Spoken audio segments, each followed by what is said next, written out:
démon que tu ne combats pas, tout esprit que tu ne combats pas, tout démon que tu ne chasses pas de ta vie, attend patiemment d'être transféré aux générations futures par les liens de sang. Et ainsi tes enfants naissent. Tu prétends les aimer. Alors, je vous aime mes enfants. Mais pourquoi si tu m'aimais, tu n'as pas renoncé au péché? Parce que Satan va te convaincre de ne pas obéir à Dieu.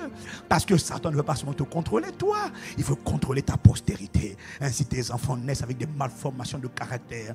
Ne sais-tu pas que on transfère à nos enfants nos gènes et que les gènes enregistrent les informations? Les gènes enregistrent tout ce qui en toi devient une habitude et enregistré dans la mémoire de tes gènes.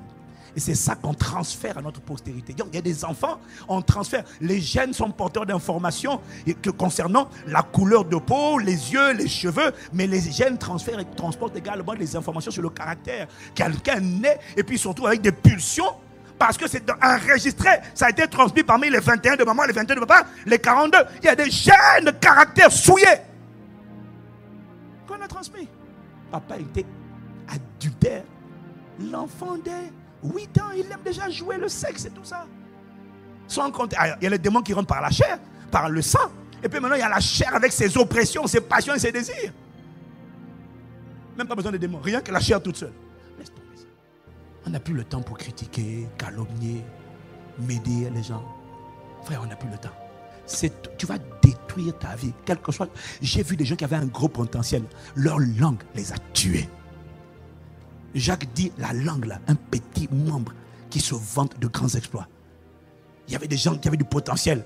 Je les ai poussés à critiquer. Mais c'est parce que tu ne sais pas les conséquences. Parce qu'on n'a pas enseigné. Mais tu n'as pas besoin qu'on t'enseigne. Tu as juste besoin de lire et d'obéir. Quand c'est écrit, obéis. Sans indignation, il n'y a pas de révélation. Quand tu n'es pas indigné, tu ne cherches pas Dieu. Dieu m'a dit, arrête de me chercher pour toi. Arrête de combattre pour toi. Tu n'iras nulle part si le corps n'y va pas. Prie pour l'église. Combat pour l'église. Combat pour les saints. Enlève-moi. Je. Dis nous. Sinon, tes prières ne seront pas exaucées. Quand vous priez, dites notre Père. Il n'a pas dit mon Père, notre Père. C'est prier pour tous les saints. Arrose les autres, tu seras arrosé. L'arroseur sera arrosé. L'âme bienfaisante sera rassasiée. Et celui qui arrose sera lui-même. Prends-moi Job 42, verset 10. Regarde. L'Éternel, regarde, lis à haute voix. L'Éternel rétablit Job, on y va, dans son premier état, quand Job eut prié pour ses... Et l'Éternel lui accorda le double de tout ce qu'il avait. Quand il eut prié pour ses amis. Tant qu'il priait pour lui, rien ne se passait. Dieu l'a rétabli quand il s'est défocalisé du moi, malgré sa souffrance, pour se focaliser sur autrui. C'est la compassion qui pousse Dieu à l'action. C'est la compassion qui pousse Dieu au miraculeux. Ce n'est pas la grandeur de ton titre, la grandeur de ton onction, la grandeur de l'homme de Dieu. Oh, je suis l'homme de Dieu. On s'en fout de l'homme de Dieu. On s'en fout de ton onction. On s'en fout de ton titre. On ne veut pas voir un grand homme de Dieu. On veut voir le Dieu de compassion. Qui est venu dans mon cœur hier. Les 3 clés qui ouvrent les portes de l'impossible. Bien aimé, tu vois... J'ai découvert qu'avec Dieu, ce n'est pas une question d'endroit. Quand je vais en Afrique, les gens se lamentent, les gens ont pitié de l'Europe. Ils ont pitié de la France. Ils disent, ah, la France est un cimetière.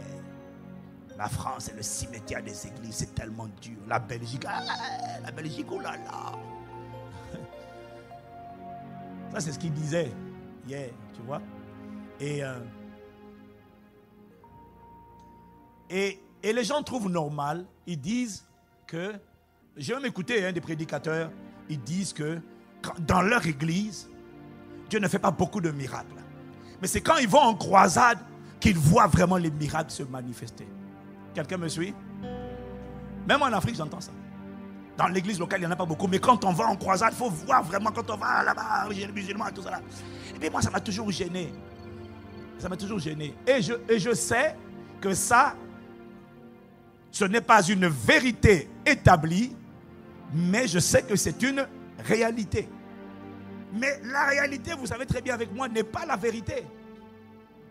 Ah, me dis amen si tu me suis. Et j'ai constaté donc que les pasteurs sont résignés.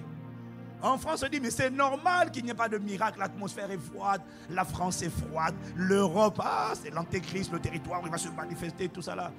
Et puis moi, j'ai dit, mais Seigneur, mais si tu es Dieu, si tu es Dieu, il y a quelque chose, je ne sais pas. Moi, j'ai lu dans ma Bible, on n'a pas dit que les miracles, la manifestation de Dieu doit se faire en Afrique et pas en Europe. Je dis non. Il y a quelque chose qu'on n'a pas compris. Le problème, Jésus a dit, si vous ne voyez pas de miracle, vous ne croirez pas. Il y en a qui ont besoin pour croire de voir des miracles. Il y en a qui ont besoin pour croire d'entendre la parole de Dieu. Ce n'est pas tout le monde. Hein? La ville de Samarie s'est convertie. Ce n'est pas un miracle, c'est la qualité d'une parole. C'est la qualité de la prédication de Jésus qui a converti la ville de Samarie. Mais dans d'autres cas, comme à Génézareth, ce sont les miracles qui ont ramené. Donc, il faut les miracles, il faut la parole. Mais pas la parole religieuse, la parole embrasée, la parole de feu, la parole qui vient de la démonstration d'Esprit Saint. La parole où quand quelqu'un écoute, il dit, mais mon cœur ne brûlait-il pas au-dedans de moi pendant qu'il m'expliquait les Écritures? Pas une parole de religieux. Alors, j'ai toujours dit, Seigneur, non.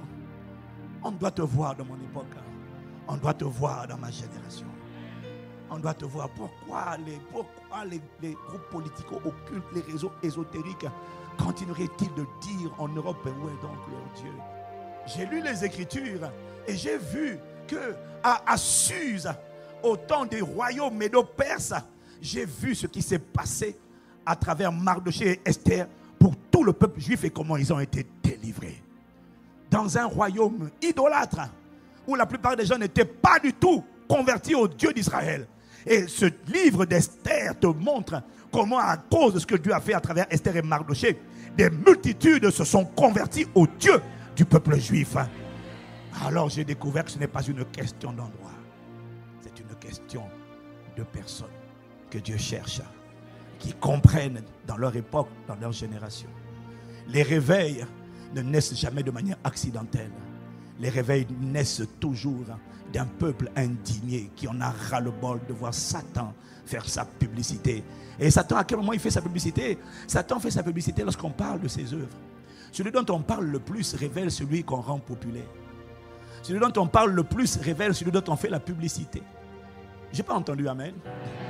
À quel moment on parle de Satan? Mais quand on parle de cancer, quand on parle de diabète, quand on parle de sida, quand on parle de migraine, quand on parle de maladie mentale, quand on parle de dépression, quand on parle de troubles du comportement, lorsqu'on parle de maladies cardiovasculaires, de maladies infectieuses, de maladies de sang, de maladies de peau, lorsqu'on parle de maladies, d'infirmités, c'est-à-dire des handicaps et de tourments, d'afflictions, d'oppressions démoniaques, plus on parle de ces choses-là, plus on est en train de parler de l'auteur de ces choses et il est content parce qu'on est en train de faire sa publicité. On ne fait pas exprès de faire sa publicité, mais celui dont on parle le plus révèle celui que les gens ont envie de connaître. Plus, si je te parle tout le temps de Cristiano Ronaldo, il y a des femmes qui ne connaissaient pas Cristiano Ronaldo ou Lionel Messi, mais à force de l'entendre parler, maintenant tu sais qui c'est. Il n'y a pas quelqu'un ici qui ne sait pas qui est Lionel Messi ou Cristiano Ronaldo. Pourquoi? Parce qu'on en parle. Il y a des joueurs dont on ne parle pas que tu ne connais pas du tout. Ce n'est pas qu'ils n'existent pas, c'est juste qu'on n'en parle pas. Est-ce que quelqu'un me suit? Alors Satan est content quand on parle de ses œuvres. Parce que plus on parle de maladie, plus on parle d'infirmité, plus on parle de cancer, plus on parle de sorcellerie, plus on parle de vie bloquée, plus on parle de vie liée, plus on parle de gens qui à 40, 50, 40 ans ne s'est jamais mariés. Une femme belle, un homme beau, il a une situation mais il ne s'est jamais marié. Plus on en parle, plus on parle de gens qui ont été frappés, morts subites. Tu n'as pas idée du nombre de gens. Quelqu'un qui était bien soudainement pauvre. Je connais des gens, il est parti. Oh, j'ai tellement d'histoires, tellement d'histoires. Il y a des plaisantins, non mais moi je ne connais pas, de toute façon moi je ne crois pas. Ouais, c'est ça, tu ne crois pas. On ne te parle pas de religion. Je parlais la dernière fois avec un couple là, j'ai rencontré, ils me disent, oh, de toute façon, lui, il est athée, elle est athée. Je ne crois pas en Dieu. Je dis, bon, tu ne crois pas en Dieu. Tu ne crois pas en Dieu, mais je vais te dire une chose. On ne parle pas de religion. Parce que moi, je suis pas dans la religion. J'ai dit, non, je ne parle pas de religion. Je te parle de Dieu. Dieu n'est pas religieux. Dieu est un être spirituel.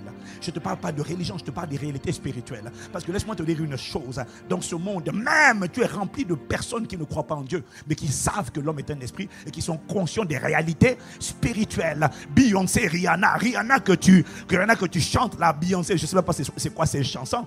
Beyoncé avoue le secret de son succès, qui lui donne la capacité de prêcher. Elle dit, va regarder sur internet, elle dit que sa force vient d'un démon, Sasha Fierce. Elle le dit. Quand l'esprit rentre en elle, quand elle rentre en scène, elle baisse comme ça, dès qu'elle l'ouvre, l'esprit la saisit et puis elle devient, on dirait, une diva. Elle le dit. Rihanna a dit aux jeunes filles, je crois que c'est à Saint-Domingue, elle a dit aux jeunes filles dans une école maternelle, ça fait une indignation dans l'île. Elle a dit, si votre Jésus ne marche pas, essayez Satan. Donc ces gens-là savent, ils connaissent les réalités spirituelles. On ne parle pas de religion. Dieu n'est pas religieux. Jésus n'est pas venu pour établir une religion. Mais pourquoi Jésus introduirait une religion sur la terre alors que Satan n'a pas introduit une religion sur la terre? Tu connais la religion de Satan? Satan a introduit une nature appelée le péché, une culture appelée le monde. Il est à la tête d'un royaume appelé le royaume des ténèbres, contrôlé par des démons dont le but c'est d'égorger, dérober, détruire, affliger, tourmenter. Ma Bible dit dans 1 Jean 3 verset 8, le Fils de Dieu a paru pour détruire les œuvres du diable. Alors explique-moi, si Satan est venu emmener un royaume des ténèbres, comment peux-tu croire que Jésus a amené une religion? Comment une religion pourrait-elle être le remède face à Satan? Non, aucune religion ne peut confronter Satan. Aucune religion ne confronte un démon. Aucune religion ne peut faire face à la sorcellerie. Aucune religion ne peut chasser un démon. Voilà pourquoi devant les démons, devant Satan, les religions parlent, c'est des beaux parleurs. Théologien à théologien, confronté. Les éléments, on s'en fout. C'est la démonstration de puissance qui parle, là, qui doit parler. Tout le monde parle. Oh là là, nous on croit que Mohamed, on croit que vous parlez trop. Monsieur l'imam. Ah, moi c'est comme ça que je fais. Monsieur l'imam, vous parlez trop. Emmenez des fous. Emmenez des gens qui ne dorment pas. Emmenez des gens qui sont oppressés. Emmenez des gens atteints de fibrome, de kyste, d'endométriose. Emmenez des gens atteints de maladies chroniques. Emmenez-les. Priez, invoquez votre Dieu. Moi je vais invoquer Jésus et on va voir. Le Dieu qui répondra par le feu sera le seul vrai Dieu. Dis Amen. Écoute-moi. Chaque fois que je fais ça souvent, hein. Chaque fois que je fais ça, les gars disent non. C'est-à-dire que non, mais moi je dis non, tu parles trop. Emmène-moi les cas. Et je vais te dire une chose. Va prendre 3 jours avant de prier pour eux. Moi aussi, j'irai prendre 3 jours. À la fin des 3 jours, on verra qui répondra par le feu. On verra qui répondra. Comment? Dieu n'est pas religieux. Satan n'a pas introduit une religion. Pourquoi Jésus introduirait-il une religion? Non, la religion, c'est l'emballage dans lequel les hommes ont enfermé Dieu et ils ont présenté ça au monde. Dieu n'est pas dedans. L'emballage est vide. J'ai dit l'emballage est vide. Comment? Tu vois, les 3 clés, c'est quoi? Qui ouvrent les portes de l'impossible. Ce n'est pas une doctrine. Ah, c'est le fruit de l'expérience. Parce qu'il y a des choses, en tant que pasteur, j'ai enseigné hier. Et puis il y a des choses auxquelles j'ai été confronté. Il y a des situations, il y a des montagnes que j'ai vues qui, malgré la sainteté, malgré une vie rangée, ne bougeaient pas. Au point que tu te demandes, mais où est donc Dieu? Il y a des choses, des situations où j'ai vu Satan. Pas vu en vision, mais je sais qu'il est. C'est-à-dire que tu sens qu'il se moque de toi, quoi. Tu pries, tu jeûnes. Et puis il se moque de toi. J'ai vu des gens, ils acceptaient Jésus. Chaque veille d'examen, il y a une voix qui lui dit, c'est pas la peine d'y aller, tu vas échouer. Il prie. Il va à l'examen, il échoue, alors qu'il est brillant. C'est pas la peine, tu vas échouer. Et puis quand il va à l'école, il y a des migraines qui le prennent, qui l'attaquent. J'ai tellement d'histoires. Une jeune fille à Pointe-Noire, dans notre église. Elle est venue. Elle est venue parce qu'elle a toujours mal à la tête. Depuis qu'elle est rentrée à l'université, sa tête, depuis qu'avant le bac, pas de problème. Mais quand elle est rentrée à l'université, l'enfer. Toujours des migraines. Elle arrive à l'église dans une atmosphère de prière intense. C'est là où il faut la présence manifeste de Dieu. Il ne faut pas la prière. Il faut la prière qui produit la présence manifeste de Dieu. On en a assez de la prière juste pour prier où il n'y a rien qui se passe, bien aimé. On rentre comme on dit, on sort comme oh non Seigneur. Oh, nous voulons la prière où la présence de Dieu est manifeste. Nous voulons la prière où le juste juge est dans la place, où le rétributeur des méchants est dans la place. Nous voulons la prière où Jésus, tu te manifestes par ton esprit pour faire le bien et libérer tous ceux qui sont sous l'emprise du diable. Voulons voir la prière où tu es là. Et où quand tu es là, c'est toi qui fais ta publicité. Ce n'est pas Satan. Tu sais comment Jésus fait sa publicité? En manifestant ses œuvres. À la place de la maladie, la guérison. Là maintenant, on ne parle plus de la maladie, on parle du guérisseur. C'est ça, c'est comme ça que Jésus fait sa publicité. On parlait de tourments, de souffrance. La personne dit, je suis venu, j'étais mal, j'avais mal ci, j'avais mal là. Je suis sorti, j'ai senti quelque chose sortir de moi. Soudainement, tout va bien, je vais bien. Waouh, ça c'est la publicité de Jésus. Je déclare et je décrète qu'on fera la publicité de Jésus ici. Donne-moi un meilleur amen.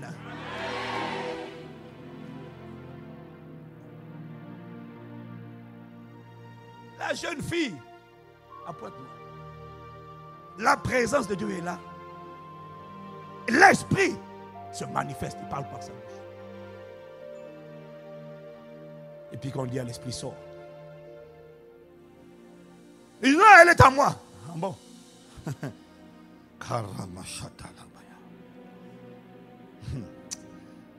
Elle est à moi. En bon. Et tu sais ce que l'esprit dit? Elle se prend pour qui? Personne dans sa famille n'a dépassé le cap du baccalauréat. Son père est taxi. Taxi en Afrique, ce n'est pas taxi comme ici. Taxi en Afrique, tu ne gagnes même pas 150 euros, même pas 100 euros. C'est un métier pauvre. Son père n'est pas allé loin. Ses frères et sœurs ne sont pas allés loin. Ils n'ont pas fait des études. Parce qu'on nous a donné leur intelligence pour pas qu'ils excellent, ils brillent dans la vie. Elle veut montrer quoi? Elle a osé essayer d'aller à l'université. C'était un affront. Elle est censée rester là. On a mis une limitation sur elle. Tant qu'elle reste en dessous, derrière la barrière, il n'y a pas de souci. Je vais franchir le cap. Pouf, riposte. Moi, j'ai une de mes filles à l'église, mais une fille qui aime Dieu. Une fille que j'aime tellement. Son cas fait partie des cas qui m'ont tellement indigné que je suis allé pendant 3 jours dans le lieu secret en colère. J'ai dit non. Une fille consacrée, leader, intègre, embrasée, engagée, tout ce que tu veux. Juste parce qu'elle a eu une promotion. C'est comme s'il y avait une limitation qui avait été fixée sur elle. Dès qu'elle a eu la promotion au travail, dès qu'elle a commencé à avoir certaines grâces, opportunités, pouf, une maladie s'est déclenchée. Endométriose. Tu connais l'endométriose? Terrible. Les femmes qui ont ça, c'est terrible. Elle souffrait au moins 3 semaines sur 4 chaque mois. Elle m'a expliqué comment elle était parfois, elle a eu un nouveau travail. Ça lui a causé des problèmes. Elle prend le nouveau travail, elle n'arrive même pas à travailler. Elle est remplie de peur. Elle doit prendre des cachets de Doliprane toutes les 3 heures pour atténuer la douleur. Le problème, c'est que ça te détruit le foie. Souffrance. Parfois, elle va s'enfermer dans la salle de réunion et puis elle est allongée, tordue de douleur, en train de pleurer. Une chrétienne née de nouveau, remplie du Saint-Esprit, qui chasse les démons et qui aime sincèrement Dieu et qui ne vit pas dans le péché. Elle est tordue de douleur, en train de pleurer. de pleurer de douleur, en train de crier à Dieu. Mais le fait de crier à Dieu, la douleur est toujours là. Quand elle m'a raconté son cas, je dis non. Je dis à Dieu, c'est quoi ça? Je dis, Seigneur, ça c'est quoi? Je dis non. Assez, c'est assez. Trop, c'est trop. Sans compter celle qui avait des... Elle marche dans la sainteté. Elle est mariée depuis plus de 8 ans, 10 ans. Pas d'enfant. Mais encore si c'était que ça. Non seulement elle n'a pas d'enfant, elle n'ovule pas. Elle n'a pas ses menstrues. Mais en plus, son utérus est bourré de fibromes au point qu'on ne voit pas l'utérus. Et elle va faire les derniers examens. On lui dit qu'on a trouvé que parmi tous les fibromes, il y en a un qui a plus de 12 cm. Je dis non. Je dis mais non, Seigneur, c'est quoi ça? Il y a déjà suffisamment de cas que je connais qui souffrent. C'est quoi? Et tu sais, je suis allé, j'ai demandé à Dieu, j'ai dit, Dieu, non. Je dis non, ça ne peut pas continuer comme ça. Ça m'a mis en colère. Je dis non. Tu vois, quand tu n'es pas indigné, tu ne vas pas crier à Dieu. Je dis non, il y a quelque chose qui n'est pas à sa place. Non. Les démons se moquent des églises, ils se moquent des chrétiens, ils mettent des barrières, ils affligent et ils tourmentent. Oh non. Et quand je suis allé prier, Dieu m'a parlé. C'est pour ça que je dis qu'il y a des choses. Au-delà de ce qu'on disait hier, l'expérience du ministère t'a fait découvrir des choses où tu es obligé de dire. On va arrêter de dire des récitations qu'on a entendues. On va maintenant chercher la révélation pour que Dieu parle. On va arrêter de sortir les théories. Oui, la théorie, je la connais, la théorie. La théorie, c'est par ces nutritions, j'ai été guéri. Je le sais. Mais pourquoi je transporte cette maladie, bon sang? Pourquoi? Je suis saint. Pourquoi je transporte ça? Il faut arrêter de faire semblant. Dans l'église, beaucoup de gens font semblant. On met le maquillage physique et puis on met le maquillage spirituel. Mais à l'intérieur, à la maison, ce sont des hémorragies, ce sont des frustrations, ce sont des larmes derrière les mascaras. Mais on ne peut pas montrer ça. On ne peut pas montrer. Je dis, mais Seigneur, c'est quoi? Et tu vois, chez moi, j'ai reçu du Saint-Esprit des révélations. Les gens m'envoient du monde entier des messages pour me dire, on n'a jamais entendu le genre de message que vous annoncez. Pasteur, c'est quoi votre secret? Le secret, c'est l'indignation, la frustration qui m'emmène à me réfugier, à dire non. Ils disent que tu n'agis qu'en Afrique. Ils disent que tu n'agis qu'en Asie. Je dis non, c'est pas vrai. Ma Bible dit que tu ne fais pas de favoritisme. Ma Bible dit que là où 2 ou 3 sont assemblés en ton nom, tu es présent au milieu d'eux. Je suis désolé. Ça ne peut pas être une question de pays. J'ai vu ce que tu as fait avec Joseph en Égypte. J'ai vu ce que tu as fait avec Daniel. J'ai vu ce que tu as fait avec Mardoché. J'ai vu ce que tu as fait avec Paul, avec Pierre. J'ai vu ce que tu as fait dans des contrées païennes et idolâtres. J'ai vu comment il y a des territoires où on peut dire que le ciel a impacté la terre à un moment donné. J'ai dit, Seigneur, qu'on dise ça de mon époque et de ma génération. Pas qu'on dise qu'il y a eu Castanou, non. Mais qu'il y a le ciel a impacté la terre et que le ciel a été constaté. Jésus a été attesté et constaté de son vivant.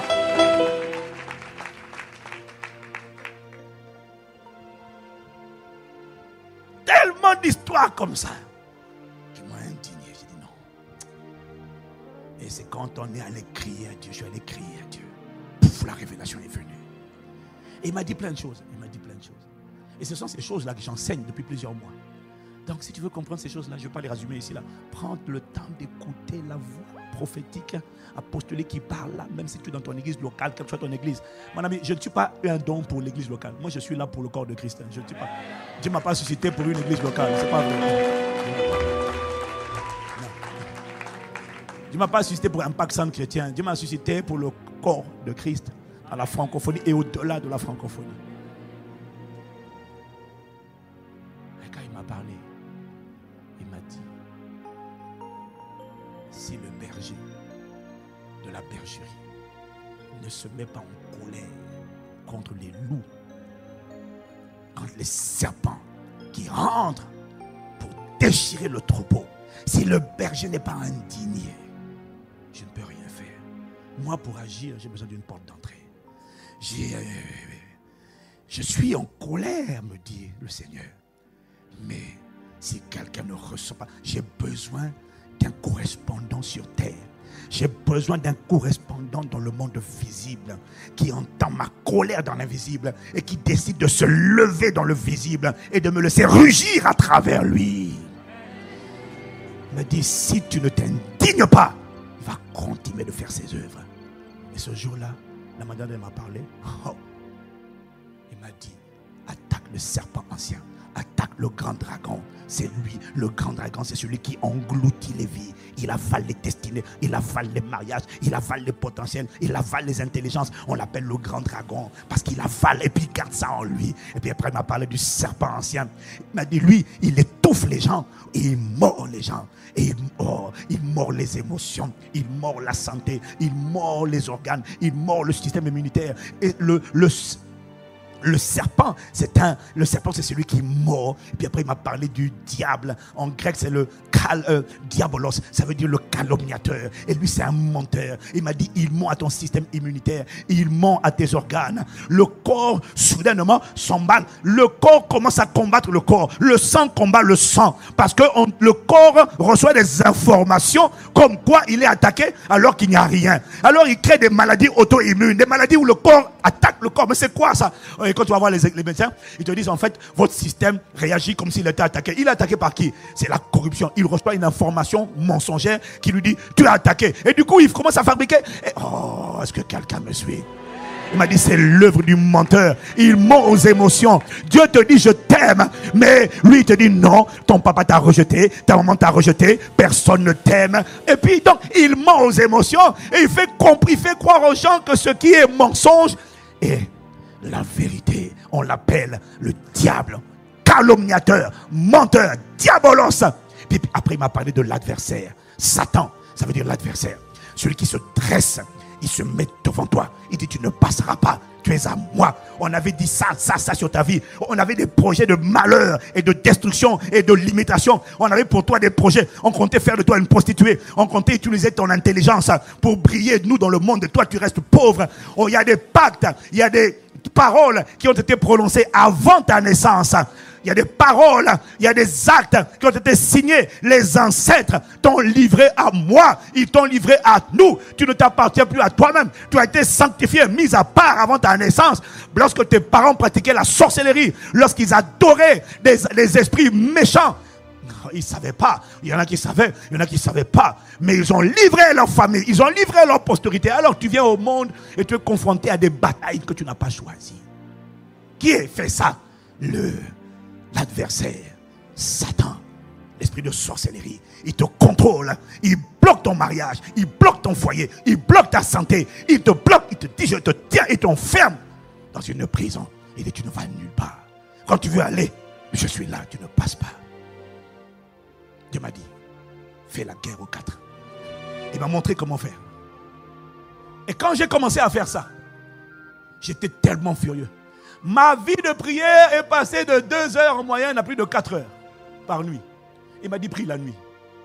Quand j'ai commencé à prier comme ça, il m'a dit prie. Et quand je suis sorti de ma retraite, il m'a dit maintenant, va. J'étais tellement en colère. J'ai appelé la soeur qui avait des fibromes partout. J'ai dit toi viens. On commence par toi. Je lui ai dit ma soeur, ton cas se règle aujourd'hui. Aïe aïe aïe aïe. Il dit ton cas se règle aujourd'hui. Assez, c'est assez. Ta vie change aujourd'hui. Et j'ai prié. Hein? Je n'ai même pas prié, j'ai parlé. J'étais assis, j'ai commencé à parler. J'ai dit Père, merci. J'ai commencé à louer Dieu pour le sang de Jésus. J'ai dit aujourd'hui le sang va parler. Aïe aïe aïe. Ton sang va parler, Seigneur. Aujourd'hui, c'est aujourd'hui.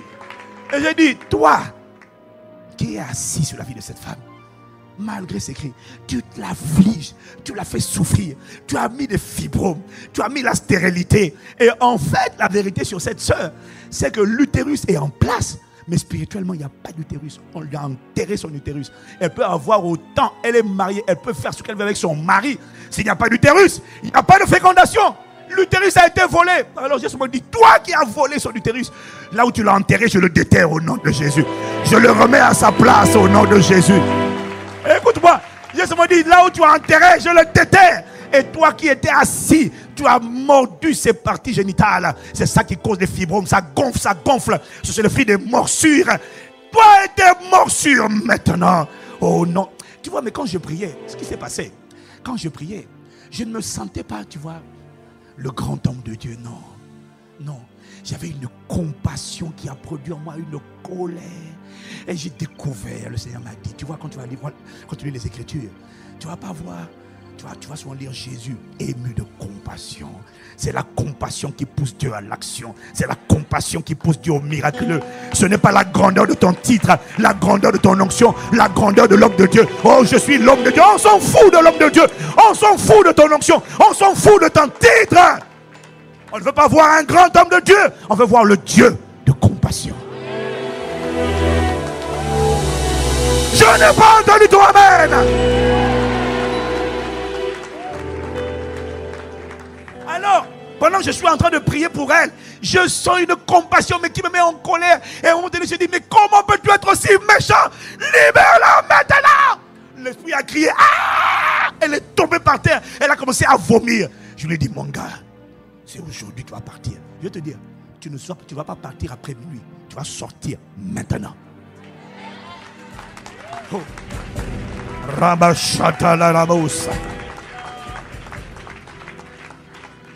Le dimanche suivant, j'ai pris l'autre. Parce que je ne peux pas le faire tout le temps. J'ai pris l'autre, celle qui avait l'endométriose là. Ma fille! Aïe, ma fille! Aïe, aïe, aïe, aïe. Comment tu attaques ma fille bien-aimée? Comment tu vas attaquer ma fille? Autant cravache sur l'église aujourd'hui. Tu dis, démon, l'endométriose, je ne sais pas comment. Tu dis, cette endométriose va s'arrêter aujourd'hui. Ces douleurs-là vont partir, pas tout à l'heure, aujourd'hui. Tu vois, ça s'est passé en novembre. À partir de novembre, le Seigneur n'a fait que me conduire. C'est ça qui a mené au 21 jours plus 1 une dimension de puissance que je n'avais jamais vue. En Europe, en France, à la capitale de la francophonie, les gens étaient, des milliers de personnes étaient connectées à travers le monde. Si je te faisais écouter les audios que j'ai écoutés, une dame connectée depuis le Cameroun, en direct, qui dit qu'elle souffrait depuis combien d'années, Stéphane? Je ne sais plus, la dame qui a envoyé le message de Douala, là, depuis plus de 15 ans, 20 ans, une femme convertie, mais qui souffrait. Elle dit comment elle était connectée en direct. En direct ou en différé, ça n'a pas d'importance. L'important, c'est la parole qui est envoyée et qui est reçue. Cette femme m'explique comment connecter, comment elle dit, elle sent quelque chose sortir de ses parties génitales. Elle a une douleur terrible, elle sent quelque chose sortir. Pour la douleur qu'elle avait depuis plus de 20 ans a disparu. J'en ai pas une. J'ai des multitudes. Une autre sœur qui est à l'église, qui habite à Chelles. On a prié le vendredi soir. Le samedi, il ne s'est rien passé. On a fait l'onction d'huile. Le samedi matin, elle a 4 enfants. Elle a une douleur qui est tellement incroyable. Comme si elle était en train d'enfanter. Comme les douleurs de l'enfantement. Comme si elle sent qu'elle va accoucher alors qu'elle n'est pas enceinte. Alors elle a tellement mal qu'elle va aux urgences avec une autre sœur. Elle va aux urgences et pendant qu'elle attend aux urgences, elle a mal. Elle sent comme si quelque chose va sortir d'elle, on dirait un enfant. Et à un moment donné, elle n'arrive pas à tenir, elle n'en peut plus. Elle court aux toilettes. Et quand elle court aux toilettes, c'est une diarrhée liquide terrible. Et quand elle se lève, tout est fini. Toutes les douleurs qu'elle ressentait au niveau du bas-ventre se sont arrêtées. Instantanément ce jour-là. Je ne sais pas avec quoi tu es venu comme affliction, comme tourment, comme oppression. Mais bien aimé, si tu arrives à connecter ta foi à cette parole, je te dis que ton cas sera réglé aujourd'hui. Je n'ai pas entendu ton amen.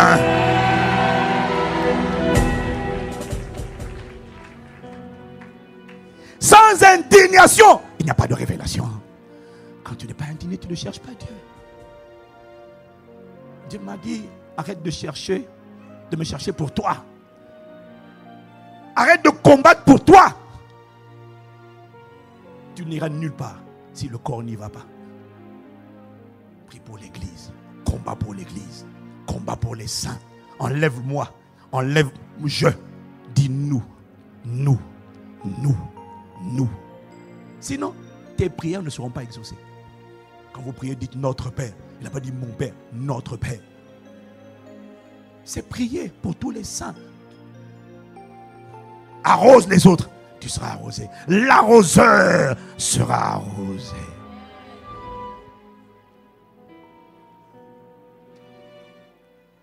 Tu vois, donc, au-delà de ce qu'on disait hier, il y a des expériences, il y a des vécus qui nous ont obligés à nous remettre en cause et à venir devant Dieu et à crier à Dieu et dire Seigneur, non, nous t'implorons. Alors j'ai découvert 3 clés. Il m'a montré ça. Mais tu vois, je ne suis pas en train d'enseigner, là je suis en train de parler. Dis Amen. Donc je ne vais pas te les développer. J'ai dit enseigner dessus. Mais bien aimé, ces 3-là, j'ai découvert, quel que soit, maintenant je sais. Non, maintenant, hier je ne savais pas. Maintenant je sais. Pourquoi? Parce que ce sont des clés éprouvées. Je les ai appliquées. Mais pas moi. Moi je suis le Josué qui conduit le peuple. Mais Josué ne peut pas aller terrasser des géants à Canaan. Josué, son job, le pasteur Josué, c'est de lever une armée d'indignés. Une armée d'hommes et de femmes qui disent assez, c'est assez. On a assez tourné dans le désert. Satan s'est assez moqué de nous. Il s'est assis sur nos vies, sur nos santé, sur nos destinées, sur la vie de nos enfants. Il se moque de nos familles. L'esprit de sorcellerie va quitter ma famille. Il va quitter. Aïe, aïe, aïe, aïe. Ma famille sera sauvée. Je n'ai pas entendu. Je parle pour moi. Je vais te dire, hein. Toutes les puissances de sorcellerie, d'incrédulité, d'athéisme, d'humanisme qui sont assises sur ma famille. Je ne sais pas pour toi, mais il y a un indigné qui a dit, votre temps est compté. Je ne sais pas comment, je ne sais pas quand, mais vous allez déguerpir de ma famille. Moi et ma maison, nous servirons le Seigneur. Mes enfants seront disciples de Jésus. Toute ma famille. Il n'y a personne dans ma famille qui ira en enfer. Il n'y a personne. Tous les gens qui, toute voix qui appelait la mort dans ma famille va mourir cette année.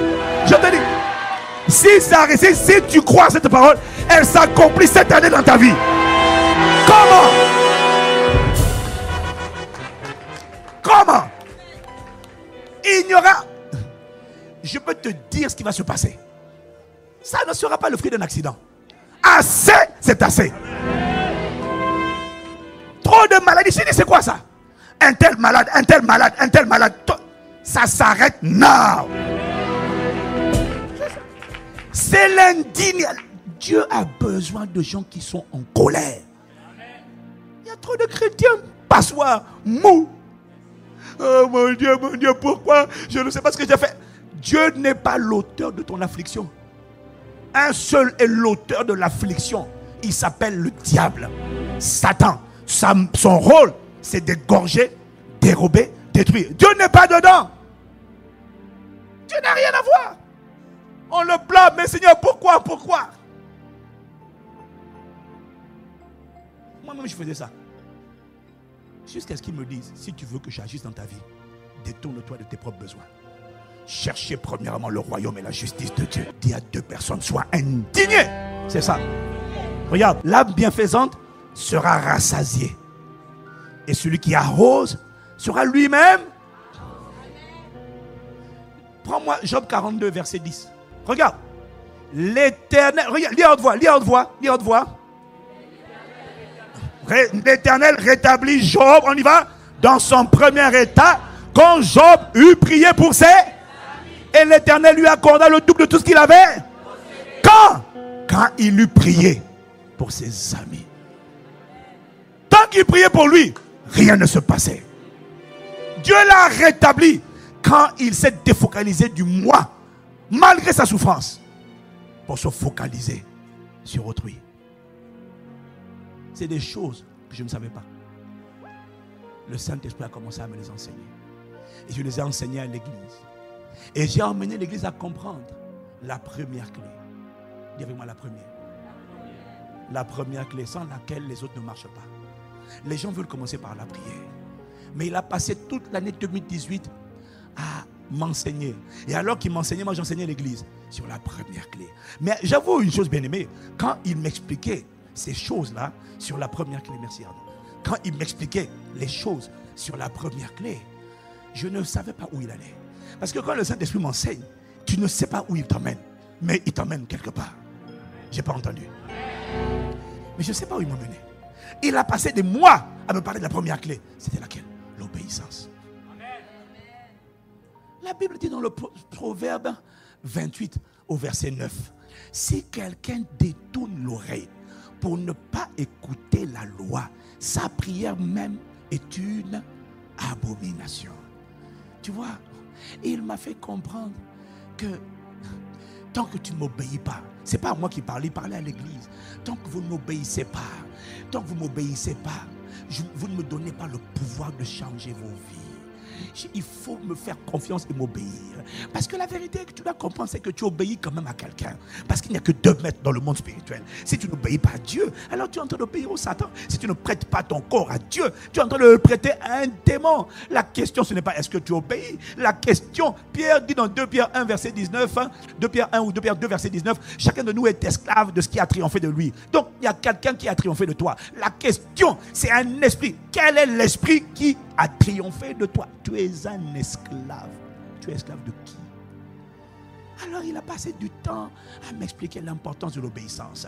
Tu vois, la génération Moïse ne pouvait pas aller à Canaan prendre leur héritage à cause de leur désobéissance. Quand Dieu dit soyez reconnaissants, ils étaient dans le murmure. Quand Dieu dit de marcher dans l'amour, ils marchent dans l'amertume. Quand Dieu dit d'être remplis de gratitude, ils sont en train de se plaindre, ils sont en train de se lamenter. Leur désobéissance les a disqualifiés. Leur désobéissance leur a fait perdre 40 années. Leur désobéissance a différé tout ce que Dieu voulait faire par eux et à travers eux, pour eux et à travers eux dans leur époque. Leur désobéissance a obligé Dieu à reporter à la génération suivante ce qu'il voulait faire au départ avec la première génération qui est sortie d'Égypte. La désobéissance te fait perdre du temps. C'est quoi la désobéissance? C'est lorsque tu désobéis à la parole écrite de Dieu et à la voix de Dieu.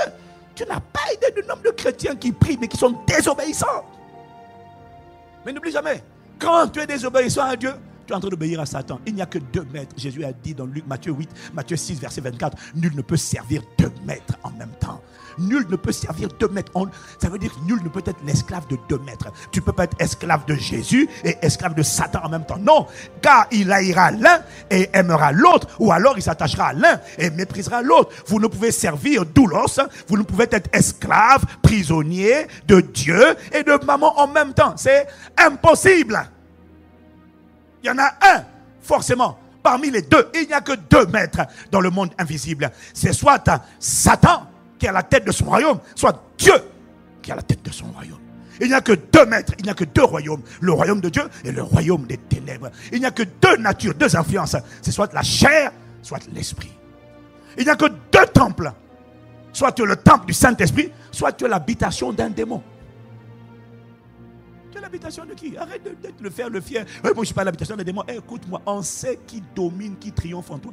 En écoutant ta bouche et en voyant à qui tu prêtes ton corps. C'est lui ton maître. Ton maître, c'est celui à qui tu obéis. Qui prend ton corps, qui contrôle ta bouche. Tu n'as pas idée du nombre de gens qui prient à l'église, mais dans la bouche est contrôlée par un esprit de critique, de calomnie, de murmure, de lamentation. Qui est ton maître? C'est facile de connaître ton maître. Ton maître, c'est celui qui te commande. Bon, on va parler de la histoire.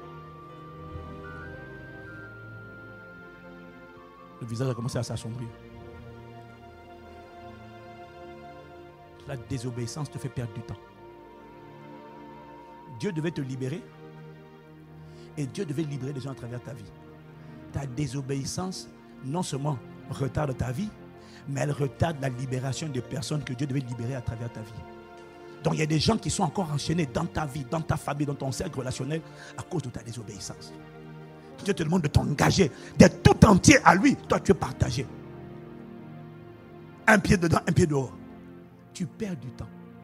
Et tu ne sais même pas que tu es en train de servir Satan. Il y en a un qui est en train de dire yes, yes, elle est à nous. Dès que mes pensées viennent en elle, mets ta main en bas, allez, touche là-bas tout seul.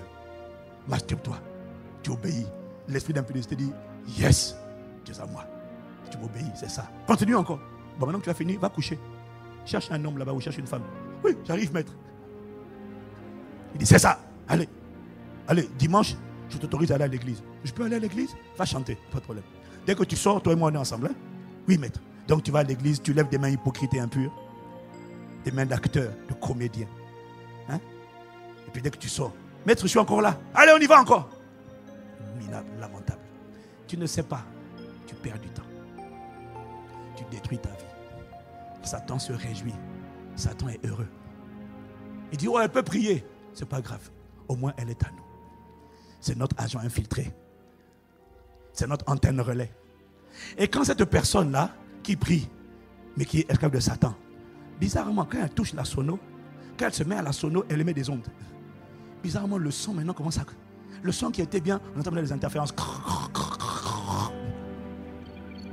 Non, je suis sérieux. On ne sait pas pourquoi. Il y a des gens qui sont des antennes relais.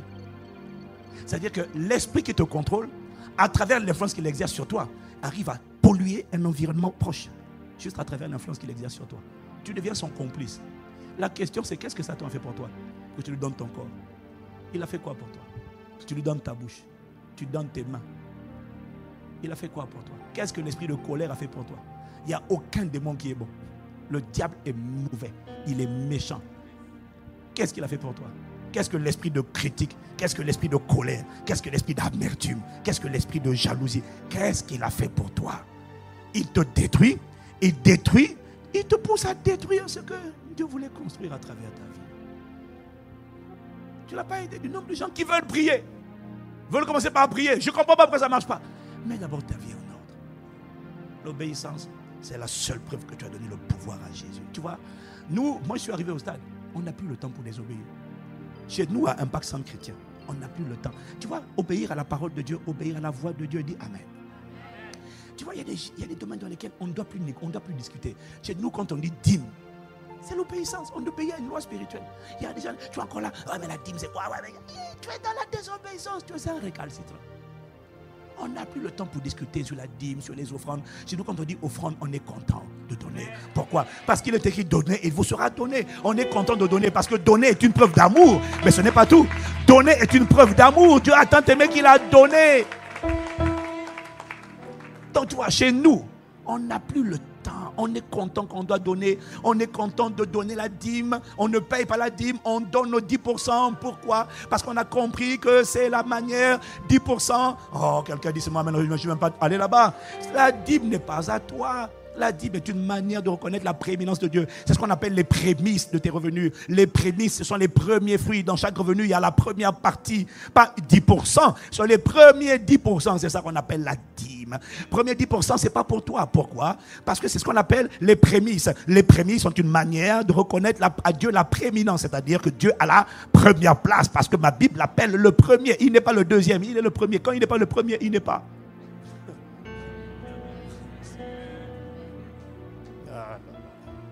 Tu vois, les amens ont baissé. C'est ça. Tu vois, c'est ça. Non, dis à ton voisin, on n'a plus le temps pour désobéir, on n'a pas le temps. Tu n'as pas compris que quand Dieu te dit d'obéir à un principe qu'il a établi, c'est pas pour lui. Dieu fait quoi avec l'argent? Tu penses que c'est pour l'église? Ah, toi, tu penses que quand tu donnes à l'église, tu rends service à l'église? Tu n'as rien compris. Quand tu donnes, tu rends service à ta vie, à ta postérité.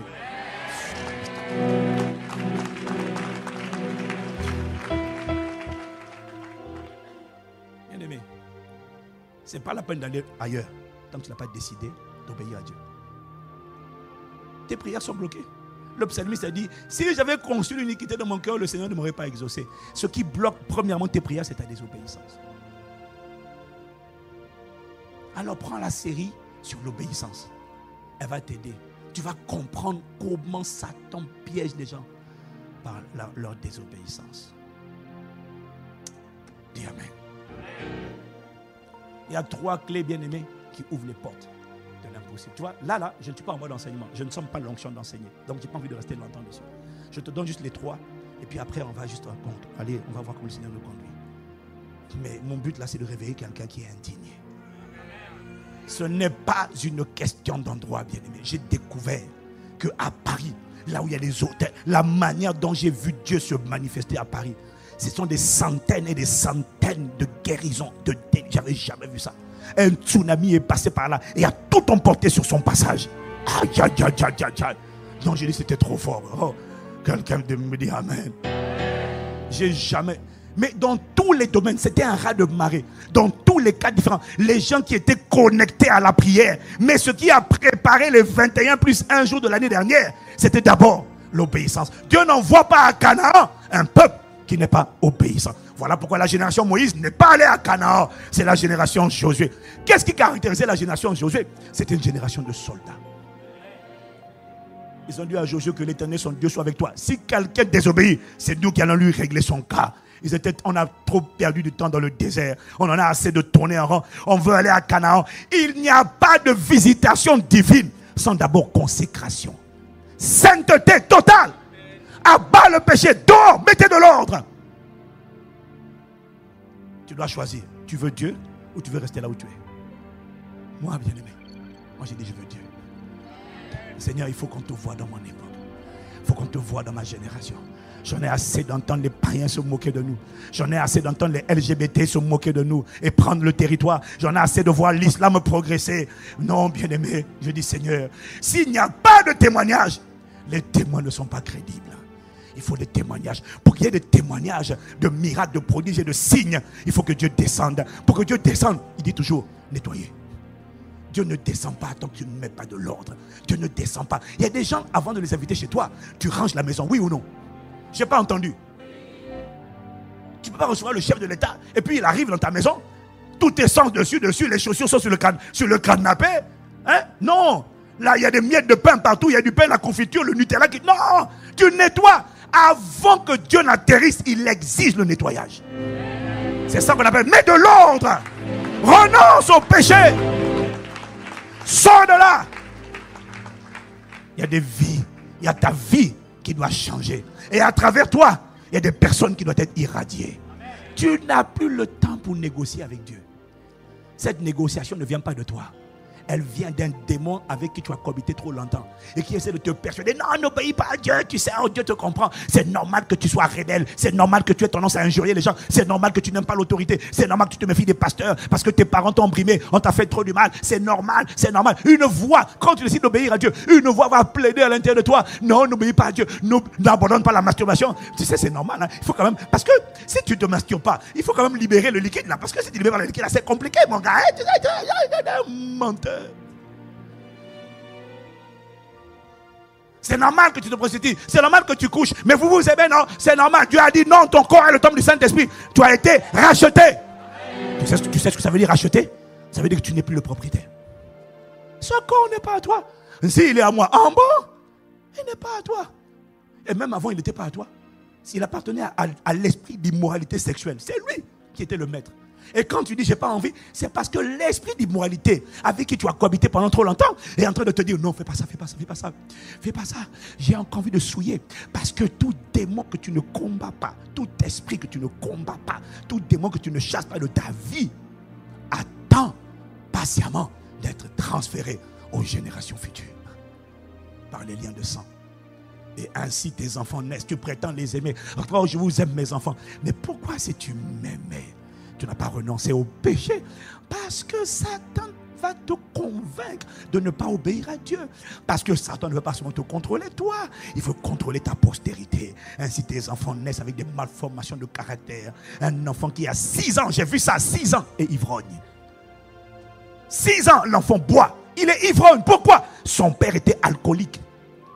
Ne sais-tu pas que on transfère à nos enfants nos gènes et que les gènes enregistrent les informations?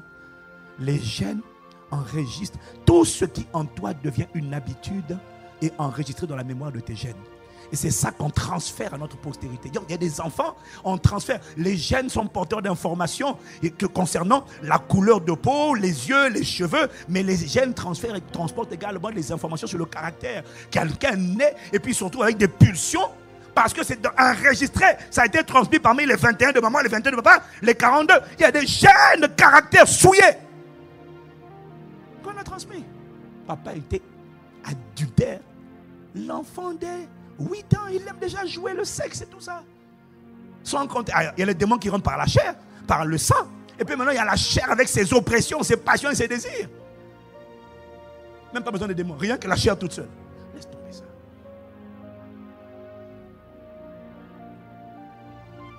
On n'a plus le temps. On n'a plus le temps pour critiquer, calomnier, médire les gens. Frère, on n'a plus le temps. En calomniant, tu as le temps de donner ta langue. Je n'ai pas le temps de t'expliquer ça. tu vas détruire ta vie. Quel que soit. J'ai vu des gens qui avaient un gros potentiel. Leur langue les a tués. Jacques dit, la langue là, un petit membre qui se vante de grands exploits. Il y avait des gens qui avaient du potentiel. Je les ai poussés à critiquer. Mais c'est parce que tu ne sais pas les conséquences. Parce qu'on n'a pas enseigné. Mais tu n'as pas besoin qu'on t'enseigne. Tu as juste besoin de lire et d'obéir. Quand c'est écrit, obéis.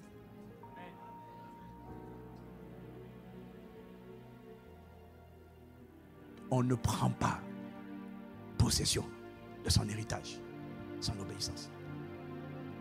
C'est la première clé. La deuxième clé, c'est la foi. Mais c'est une conséquence du premier. Parce que la foi, l'obéissance est une preuve de foi. Quand tu obéis à Dieu, c'est la preuve que tu lui fais confiance. Quand tu désobéis à Dieu, ça veut dire que tu ne lui fais pas confiance. La foi. Jésus a dit, quand le Fils de l'homme viendra, trouvera-t-il encore la foi sur la terre? La foi, une denrée rare dans l'église. Beaucoup veulent prier, mais sans la foi. Une foi grande n'est pas le fruit d'un accident. Une foi grande est le résultat d'un rendez-vous régulier avec Dieu, sa parole et le Saint-Esprit. Notre génération, tu veux faire des exploits? La Bible dit, avec Dieu, nous ferons des exploits. Tu ne peux pas faire d'exploits sans la foi. Tu ne peux pas déplacer les montagnes sans la foi. Les gens veulent déplacer des montagnes, mais ils n'ont pas la foi. Ils ont l'espoir, ils ont l'espérance, ils savent crier. Non, bien aimé, il y a des choses pour lesquelles ce n'est pas une affaire de cri. Moi, je crois à la puissance de la prière. Mais avant la prière, il faut la foi, car il faut que celui qui s'approche de Dieu croit que Dieu existe et qu'il est le rémunérateur de ceux qui le cherchent. Si tu approches Dieu sans la foi, Dieu ne prend pas plaisir. Que dit la foi? La foi dit, je sais qui tu es. Je sais que tu es capable. Je sais, je crois en ta fidélité. Je crois en ta bonté. Je crois en ta justice. Je sais que mon Rédempteur vit. Je sais que je ne serai pas confondu. Je sais, même si ce n'est pas mon expérience d'aujourd'hui, je sais que ta parole est la vérité. Je sais que la vérité sort de ta bouche. Je sais que à toujours, oh Dieu, ta parole est établie dans le ciel. Je sais que les cieux et la terre passeront, mais tes paroles ne passeront pas. Quelle que soit ma condition, je sais que mon Rédempteur vit et qu'il se lèvera le dernier. Je sais que quiconque espère en toi ne sera pas confondu. Je sais que lorsqu'on tourne vers toi les regards, on est rayonnant de joie. Le visage ne se couvre pas de honte. Je sais, alors la honte va quitter ma vie parce que je sais. La foi s'appuie sur la parole. La foi, ce n'est pas l'espoir. Ce n'est pas l'espérance. Au début, il y a l'espérance. Et puis quand tu lis les Écritures, tu te rends compte que ton espérance, c'est exactement ce que Dieu dit dans sa parole. Alors c'est là que naît la foi. J'ai espéré, mais maintenant, il n'y a pas la foi. Tu vois, les gens veulent prier tous les jours. Tu n'as pas la foi. Tu n'as pas la foi de l'Église aujourd'hui est trop petite.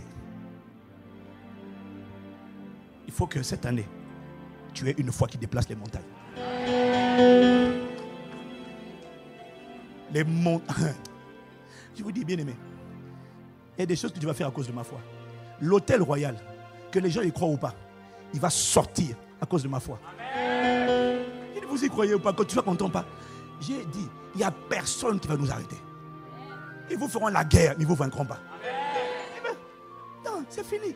Là, tu vois, la France là, est contrôlée par des réseaux ésotériques, Illuminati, sociétés secrètes. Si tu ne prêtes pas allégeance, tu ne peux pas t'en sortir. Si tu n'as pas prêté allégeance au grand maître, jamais je vais me prosterner devant un grand maître. Le seul grand maître, c'est Jésus-Christ. Il n'y a aucun grand maître. Aucun. Tu vois, il faut un peuple qui en a assez des limites, des limitations, des systèmes, des préjugés. Oh non, il faut d'abord monter patte blanche. Il n'y a pas de patte blanche. Je monte patte blanche au Saint-Esprit. Il faut un peuple de foi. Ce peuple, cette génération n'a pas la foi. Elle ne connaît pas la Bible. La foi a besoin de s'appuyer sur les Écritures. La plupart des chrétiens ne connaissent pas les Écritures. Hier, j'ai demandé qui connaît Nabal. La plupart des gens ne connaissaient pas. Ils ne lisent pas la Bible.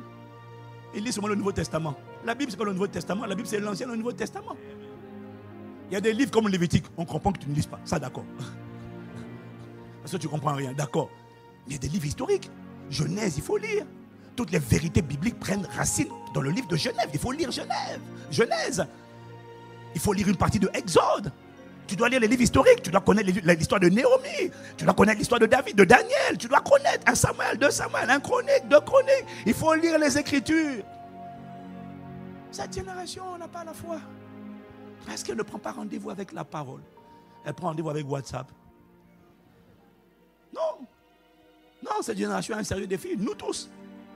Les gens n'aiment plus la parole. Voilà pourquoi avant de lire la parole, tu dois redemander au Seigneur l'amour de la parole. Tu dois t'humilier, demander pardon pour la distraction et revenir à l'amour. Il n'y a pas la foi sans la parole. Tu dois avaler les Écritures. Ça, c'est ta responsabilité. Maintenant, quand tu vas prier, le Saint-Esprit va toujours te parler par les Écritures. Je n'ai pas entendu, amen. Le Saint-Esprit ne te parle pas hors des Écritures.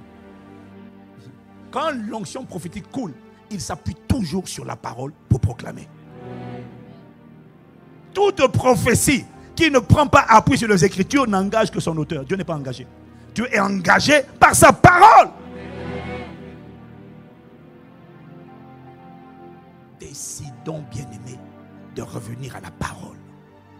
Comme je disais hier, arrête d'admirer les gens. Décide d'imiter. Je n'ai pas entendu ton amen. Arrête d'admirer. Décide d'imiter les gens de foi. Imite les gens de foi. Comment ils ont fait pour avoir une telle foi? Comment ils ont fait? La foi déplace les montagnes. Une grande vision, c'est une grande foi. Et vois la conquête de la francophonie. Oh bien-aimé, il ne sera pas fait selon ta prière, il te sera fait selon ta foi. Je n'ai pas entendu amen. La prière vient après. Mais encore faut-il croire. Israël a été disqualifié à cause de son incrédulité. Il faut croire. Mon fardeau ces temps-ci, les chrétiens n'ont pas la foi. Ils ne savent pas s'appuyer sur ce que Dieu a dit. Ils croient dans les sens. Je sens. Je ressens. Ça, ce n'est pas la foi. Quel que soit ce que je sens. La Bible dit, Abraham ne considéra point que son corps était déjà trop âgé, trop usé. Non! Abraham, ça, il était la réalité. La Bible dit, il ne considéra pas. Romains 4, verset 20. Il ne considéra pas. 19 ou 20. Il ne considéra pas. Ça veut dire qu'il y avait les faits. Il y avait la réalité. Il a dit, oh, sans effet. Je ne m'appuie pas sur ça. Je m'appuie sur ta fidélité. Quiconque espère en toi ne sera pas confondu. Car lorsqu'on tourne vers toi les regards, Père, on est rayonnant de joie. Le visage ne se couvre pas de honte.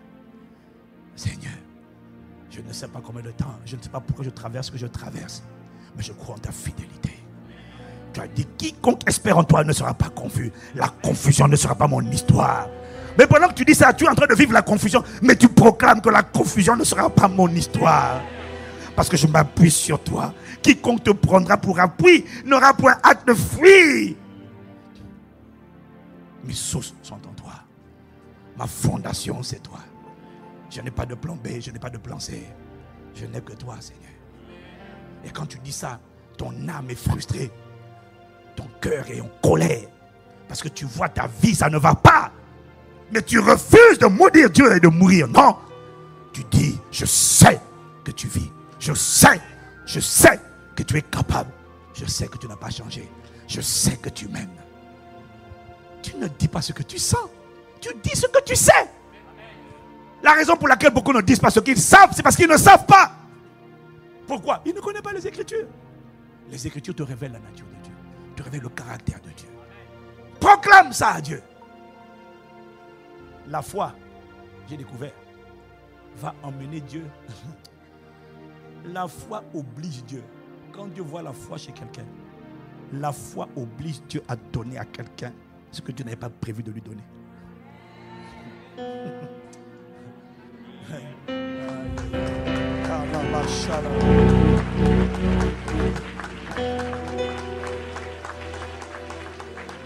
Tu blagues. Si tu ne me crois pas, demande à la femme cananéenne. Demande à la femme cananéenne. Ce n'est pas son jour. Jésus n'est pas là pour les Samaritains. Il n'est pas là encore, moins pour les femmes cananéennes. Il est là, il est venu, lui, on s'entend, il venait d'abord parler à Israël. Cette femme-là n'est pas d'Israël. Elle dit, Seigneur, au secours, ma fille est tourmentée par un démon. Jésus lui dit, non, maman, je ne suis pas désolé. Il n'est pas bon de prendre la nourriture des enfants et de la donner aux chiens. Parce que je suis venu pour les brebis, les perdus de la maison d'Israël. Ton tour, ça viendra après la Pentecôte. Quand les apôtres vont commencer avec le Saint-Esprit, votre tour viendra. Mais pour l'instant, je suis d'abord venu pour les 12 tribus d'Israël. On ne prend pas la nourriture des enfants, on la donne aux chiens. Elle dit, Seigneur, c'est pas grave. T'inquiète pas, tu sais, de la table des enfants, là, les miettes, ça va me suffire. Cette miette va guérir ma fille. Jésus dit, ah! La Bible dit, Jésus étonné, elle a regardé, dit, femme, ta foi est grande, va, qu'il te soit fait selon ta foi. Elle a...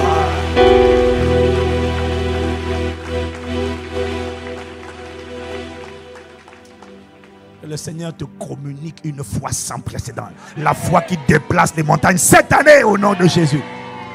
Il y en a assez de voir petit, de rêver petit. La foi voit grand, rêve grand. La foi dit avec Dieu nous ferons des exploits. Quelle est cette génération? Elle ne rêve pas d'exploits. Tu parles avec les jeunes aujourd'hui, leur rêve c'est bac plus 2. C'est quoi comme rêve ça? Rêve de conquérir le monde. Rêve de prendre les nations pour Christ. Rêve d'influencer ta génération. Rêve. C'est ça. Une personne qui a la foi est une personne qui ne voit pas les barrières, qui ne voit pas les montagnes. On lui dit, non madame, maintenant vous savez. Alors je t'explique Ivan. Je t'explique. T'es noir. Je dis, bon. Moi je suis du ciel mon ami. D'abord, je ne suis pas noir. Le corps est marron, il n'est pas noir. Et le pire, il ne faut pas me dire que je suis un homme de couleur. Là, c'est encore pire. Parce que moi, la couleur ne change pas, mon gars, tu comprends? Toi, quand tu es en colère, tu es vert. Quand tu es pâle, tu es bleu. Moi, je suis pas moi-même couleur. Alors, arrête de m'embêter. Je ne suis pas une personne de couleur. Dis Amen. Il ne faut pas laisser les gens t'enfermer. La foi fait de toi un audacieux. La foi te fait voir l'invisible. La foi te fait voir, même quand tes yeux sont fermés, tu vois comme Moïse, l'invisible. Tu vois le roi sur le trône. Tu vois le Dieu capable. On ne peut pas arrêter une personne de foi. Arrêtez de rêver petit. Arrêtez d'être content d'une petite église. Ça, c'est une petite église. Tant que vous n'avez pas la volonté de Dieu, ce n'est pas une église ici. C'est plusieurs méga-churches dans la région de l'Occitanie. Ça, c'est la volonté de Dieu. Ce n'est pas une petite assemblée. Vous voyez, petite assemblée. Oh, c'est pas mal. Ce n'est pas... C'est médiocre. C'est quoi cette mentalité de petitesse, de médiocrité? C'est parce que la foi a disparu. Les gens n'ont pas rendez-vous avec les Écritures. Ils ne connaissent pas le Dieu de conquête. Dieu est humble, mais c'est un conquérant. Il veut conquérir les nations. Quand tu es une personne de foi, quel démon va t'arrêter? Il a dit qu'ils te feront la guerre. Mais quand tu as la foi, moi je te dis, écoute-moi, il ne faut pas me chercher. Ils savent, hein? Ils savent. Ils font la guerre tout le temps. J'ai dit, n'essayez pas. Vous allez perdre votre temps. Aussi nombreux vous allez venir m'attaquer, aussi nombreux vous allez mourir au nom de Jésus. Comment? Que Dieu fasse de toi une personne de foi. Prends rendez-vous avec le livre, avale-le, crie à Dieu, implore Dieu. À force de l'implorer, il va faire sortir en toi son cœur. Tu vas commencer à ressentir les battements de son cœur. Tu vas commencer à voir comme il voit. Tu vas commencer à penser comme il pense. Et quand tu vas voir comme il voit et penser comme il pense, bien aimé, tu vas devenir un tueur de géants. Les montagnes qu'on habite. On ne peut pas t'arrêter. On ne peut pas te stopper. On ne peut pas te limiter. Dieu dit, je suis avec toi. Qui va m'arrêter? Ils te feront la guerre, mais ils ne te vaincront pas. Alors, avant de prier, tu dois croire. Tu dois te sentir invincible. Dis Amen. Il faut arrêter de laisser les gens te limiter. Le monde a tendance à nous limiter, à te mettre dans 4 murs. Sors de là, sors de la barque de la médiocrité, de l'immobilisme. Ça fait longtemps que je suis sorti de là. La barque des petites églises, la satisfaction. Oh, c'est pas mal, hein? On est quand même 2500 maintenant à Boissy. Ça, c'est quoi 2500? Tu es dans une région où il y a 12 millions d'habitants et tu es content? À Paris, en région parisienne, demain, avant 2030, on aura au moins 40 à 50 méga-churches. Ah ouais. Ah oui, nous, moi je ne sais pas pour vous ici, hein, mais là-bas, on va prendre la capitale et la région. Comment? On prend la francophonie. On prend. C'est pas tout, hein. On va. Vous pensez que ce que vous voyez aujourd'hui, là, ça va rester comme ça, là? Regardez bien, les LGBT qui contrôlent les médias. Ça, c'est aujourd'hui. Un temps vient. Dieu m'a dit, il annonce la venue, l'élévation de Mardochée et de Esther dans notre génération. Vous allez voir. Vous allez voir. Dieu va le faire. Mon Dieu va le faire. Tu vas entendre un jour, à la tête de TF1, ça sera un né de nouveau. À la tête de France 1, ça sera un né de nouveau. Dehors les homosexuels. Dehors.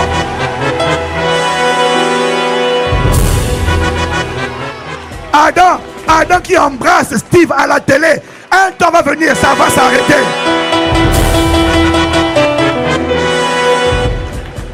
Mais il faut des hommes et des femmes de foi. Il faut des hommes et des femmes qui le voient et qui ne sont pas intimidés. On lui dit non, toi tu es par rapport à ton origine. J'ai dit écoute-moi, je ne suis pas locataire en France. Écoute-moi, je ne suis ni locataire ni immigré. La terre appartient à mon papa. Où je suis chez moi. Comment? Je possède ce pays. J'ai déjà dit à Dieu, tu sais comment je prie le soir? J'ai dit, vous qui tenez les nations de la France, libérez-les. J'ai demandé à Dieu, les nations de la France, ces nations sont à moi. Je les arrache et les voix disent, qui es-tu? J'ai dit, je suis de la race de Christ. Je suis fils de Dieu. Je suis de la postérité de mon grand frère. Je suis la justice de Dieu. Je suis bien-aimé de Dieu. Je suis racheté. Je suis justifié. Je suis sanctifié. Je suis glorifié. Je suis la nouvelle création. Oh, je suis tel il est, tel nous sommes dans ce monde. Je suis inarrêtable. Je suis un lion. Je me lève comme une lionne. Je me dresse comme un lion. Quand je m'apprends, je suis un prédateur. Je détruis les œuvres du diable. Quelqu'un me dit amen. Mais pasteur Ivan, qu'est-ce qui t'a rendu comme ça? C'est le Saint-Esprit avec la parole. À force de prendre rendez-vous avec le Saint-Esprit et la parole, il enlève les écailles de mes yeux. Il renverse les forteresses de l'imitation. Il me donne, il me parle. Et du coup, ses pensées deviennent mes pensées. Sa vision devient ma vision. Tu ne peux pas m'arrêter. Tu ne peux pas me limiter. Tu ne peux pas. Tous ceux qui m'ont dit, on m'a dit en 2011, la Belgique, c'est dur, une église en Belgique. On a commencé avec 40 personnes. Aujourd'hui, ICC Bruxelles, c'est plus de 1000 adultes sans compter les enfants. Et le bâtiment de ICC Bruxelles, c'est d'après le président de la fédération protestante belge, l'équivalent de la fédération protestante belge, c'est le bâtiment selon lui avec le plus haut standard d'excellence dans tout le royaume. C'est un bâtiment sur 4 rues, 4 pâtés de maisons. On m'a dit non, la Belgique c'est fichu. On m'a dit la Martinique, il n'y a plus rien. On est en train de construire un auditorium de 600 places, 800 places aujourd'hui en Martinique. C'est la plus grande église de toute la Martinique. De toute la Martinique. On a commencé un vaccin chrétien en Guyane. En 3 ans, on a 900 adultes. 3 cultes en 3 ans. Les vaudous sont en train de venir se convertir. Comment?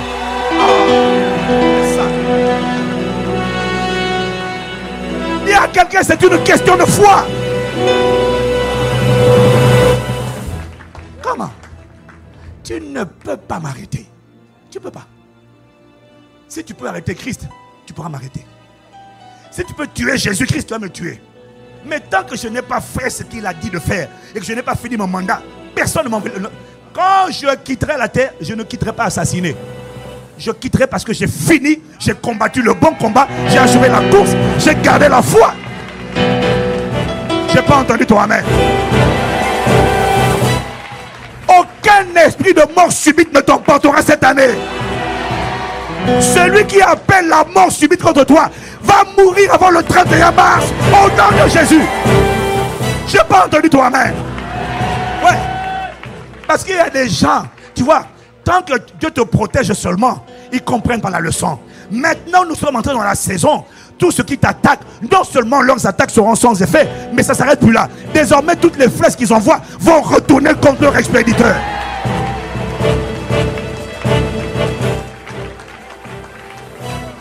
Dis-moi amen. C'est la foi qui le fait. Tu ne peux pas prendre rendez-vous avec le livre tous les jours et avec le Saint-Esprit. Ce n'est pas seulement le livre, c'est le livre et l'esprit. Parce que c'est l'esprit qui rend témoignage à ton esprit. C'est l'esprit qui t'ouvre l'intelligence pour que le livre, quitte le livre, ne soit plus écrit, mais soit esprit et gravé sur les tables de ton cœur. Dis Amen. Tu ne peux pas m'arrêter. Tu peux pas. J'ai appris à parler anglais en 3 mois. On m'a dit, regarde, c'est mon prof du piano. Quand il a commencé à me donner des cours, je lui ai dit, tu joues depuis quel âge? Il m'a dit depuis 6 ans. Moi, je ne donne pas son âge aujourd'hui. Mais à l'époque où il m'a appris, je lui ai dit, je vais faire en 3 mois ce que tu fais depuis l'âge de 6 ans. Il m'a dit, comment tu vas faire? J'ai dit, c'est une question de foi. Et ensuite, je vais payer le prix. Au bout de 3 mois, il m'a dit, je ne sais plus quoi t'apprendre. Tu joues n'importe quelle chanson, je vais t'accompagner. Il m'a donné Dieu m'a donné. C'est une question de foi. J'ai appris italien en 3 mois. On m'a dit, j'étais le dernier de la classe en italien. Jusqu'à ce qu'on m'envoie, j'étais nul, 0, toto. Jusqu'à ce qu'on m'envoie en Italie faire le service militaire, travailler dans une entreprise française. Et là, les gars découvrent que je ne sais pas parler italien. Je sais seulement dire si, no, magari, si, no. On me dit, vous ne parlez pas italien? Je dis non. On me dit, tu as 3 mois. Si toi en 3 mois tu ne parles pas italien, on te renvoie en France. Je dis, ne vous inquiétez pas. Dans 3 mois, je domine l'italien. Écoute-moi, au bout de 3 mois, mon italien était d'une pureté. Tout le monde pensait que j'étais un Italien blanc. Personne ne savait que j'étais noir. Personne ne savait que j'étais français. Te lo parlavo con le mani, scusa, dai, oh, quelqu'un me dit amen. Comment?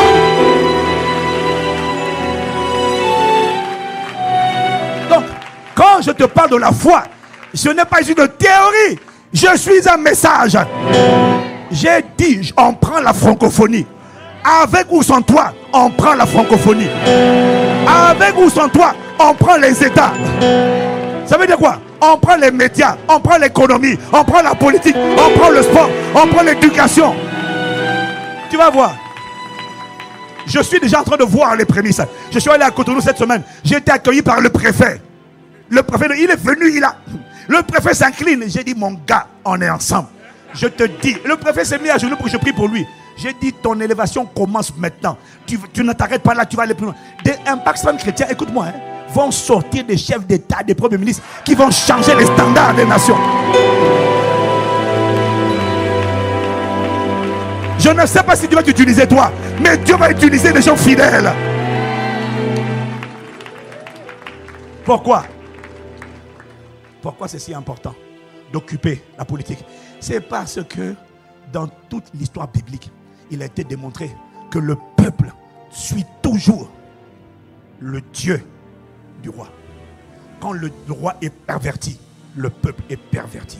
Quand à la tête des États, ce sont des maçons, des ésotériques, tout le monde doit prêter allégeance. Et ceux qui ne prêtent pas allégeance ont du mal. Mais l'heure vient, elle est déjà venue, ça va changer.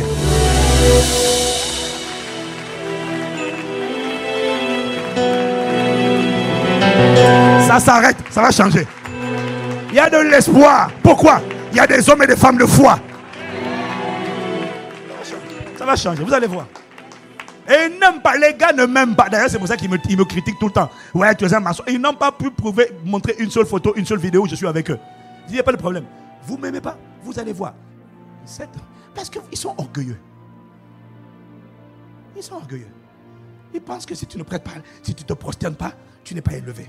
Mais Dieu les a déjà confondus. Mais ce n'est que le début de la confusion. Moi, je n'ai rien contre les hommes.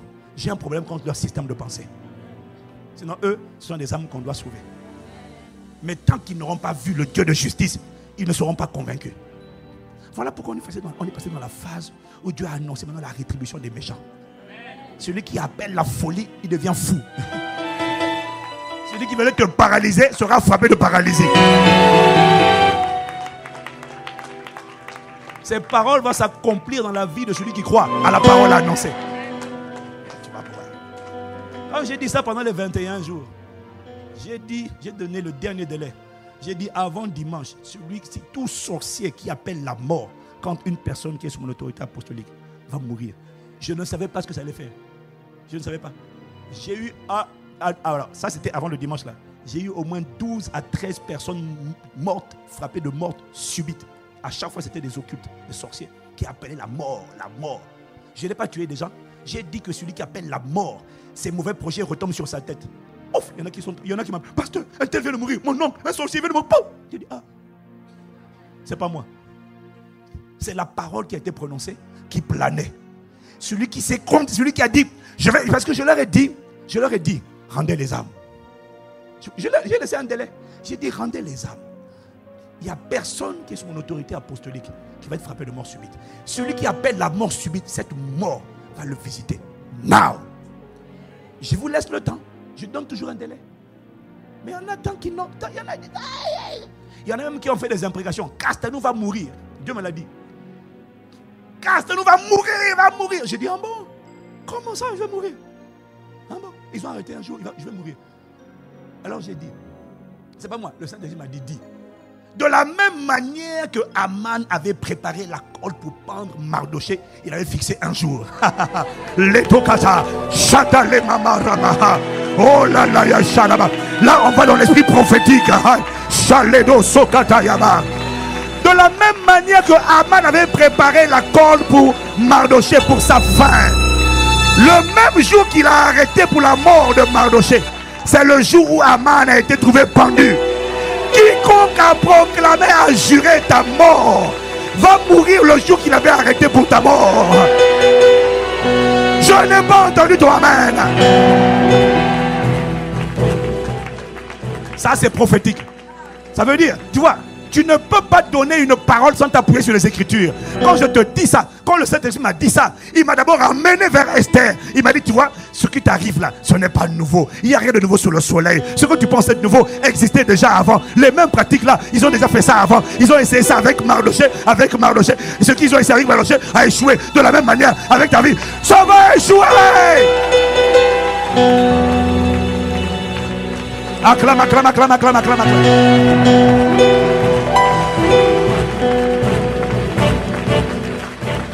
Assieds-toi. On doit finir. Waouh. On doit atterrir. Première clé, l'obéissance. Deuxième clé, la foi. Troisième clé, Église. Je vous en supplie. Troisième clé. C'est la clé la plus puissante. Les deux autres ne sont que la rampe de lancement. L'obéissance et la foi ne sont que la rampe de lancement. La troisième clé, c'est la plus puissante de toutes. Mais c'est pasteur Ivan, c'est laquelle? C'est faite par l'esprit, ensemble, pas seul dans ton coin. Mais lorsque l'église se met ensemble, une fois qu'elle est dans l'obéissance, une fois que c'est une église de foi, quand elle se met à combattre ensemble par l'esprit toutes sortes de prières et de supplications, lorsqu'elle rentre dans la dimension de la privation, dans la dimension du jeûne, dans la dimension du renoncement, pas sur le, tu vois, les campagnes spirituelles. Oh mon Dieu, si tu savais, on a fait les 21+1 le mois dernier, il y a quelques semaines, on a fait les 3 jours à sec. Bien aimé, c'est ce qu'on appelle les campagnes spirituelles. Et là je viens d'annoncer à l'église aujourd'hui, bien aimé, il y a des choses qui vont se passer. Parce que tu vois, c'est bien d'avoir la foi, c'est bien d'obéir, mais la foi, l'obéissance c'est important, mais la prière, c'est ce qui dépêche le ministère des anges. La prière, c'est ce qui dépêche les bataillons angéliques. La prière, c'est ce qui permet de renforcer la puissance du Saint-Esprit. La prière, bien aimé, j'ai découvert que de manière pratique, rien n'est impossible. Et là, je te parle avec l'expérience parce que les cas de délivrance et de libération et de guérison et de percée que j'ai vus depuis 3 mois, c'était des cas qui perduraient depuis des années. Le Seigneur m'a dit, toutes les formes de prison qui avaient enfermé, emprisonné mon peuple, les prisons de maladie, les prisons où on enfermait le mariage, on enfermait la destinée professionnelle, on enfermait l'éclat, la splendeur, on enfermait la conversion des enfants. Toutes les prisons depuis votre enfance jusqu'à 2018 s'arrêtent en 2018. En 2019, vous allez connaître à quoi ressemble la véritable liberté des enfants de Dieu. Et quand il m'a dit ça, il nous a conduits dans un temps de prière prophétique terrible. Et les résultats ont été tellement extraordinaires. C'est là qu'en toute humilité, je ne vous cache pas, j'ai enseigné comment faire fuir le diable. Je n'avais pas fini l'enseignement. Quand on a commencé la campagne des 21 jours plus 1, c'est-à-dire les 22 jours, j'ai été moi-même étonné des résultats. Je n'avais jamais vu ça de toute ma vie. Je dis, hein? Donc, je n'avais pas fini la série. D'ailleurs, je ne l'ai toujours pas fini. Et je me suis levé un jour, j'ai dit, non, ce que j'enseigne là, Je savais que c'était vrai. Je savais que c'était vrai. Mais ça peut se manifester aussi vite. Il m'a dit, tu n'as pas lu Luc 18, verset 5, 6, 7. Verset 6, verset 6. Entendez ce que dit le juge inique. Entendez, verset suivant. Et Dieu ne fera-t-il pas justice? Dieu ne vengera-t-il pas ses élus qui crient à lui nuit et jour? Et tardera-t-il à leur égard? Je vous le dis, il leur fera promptement, rapidement.